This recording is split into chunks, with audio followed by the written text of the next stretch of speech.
ஸ்ரீராம ஜெயம் அப்படின்னு எழுதுறோம். மகாத்மா காந்தியை சுட்ட போது ஹே ராம்னு சொல்லி விழுந்தாராம் மகாத்மா காந்தி. ஐயோன்னு சொல்லல. ராம் என்ற எழுத்து ரெண்டே எழுத்து ராம். அப்படின்னா ராம் யாரோட பேரு? ஸ்ரீராமன், தசரதனுடைய மகன் ராமச்சந்திரமூர்த்தி. அப்படி நினைக்கிறீங்களா? இல்ல, அவருக்கு முன்னாலே 21 தலைக்கு முன்னாலே வந்துருச்சு பரசுராம்னு ஒரு பேர் வந்துருச்சா. அப்ப இவருக்கு முன்னால அங்க பேர் இருக்கு, அவருக்கு முன்னாலே இருக்கு ராம் என்ற வார்த்தை. ராம் என்பது பரம்பொருளுடைய பேர். இப்ப அதுக்கு விளக்கம் சொல்றேன். ராங்கிற எழுத்து என்ன செய்யுமா தெரியுமா? அன்றாடம் செய்யக்கூடிய நம்மளை அறிஞ்சு அறியாம தெரிஞ்சு தெரியாம செய்யற பாவத்தை எல்லாம் ரா என்ற எழுத்து போக்கடிக்குமா.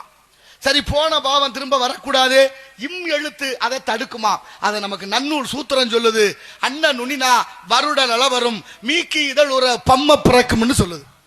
நீங்க ராம் ராம் ராம்னு இந்துக்கள் மட்டுமா சொல்றாங்க? இஸ்லாமியரும் சொல்றாங்க, கிறிஸ்தவரும் சொல்றாங்க.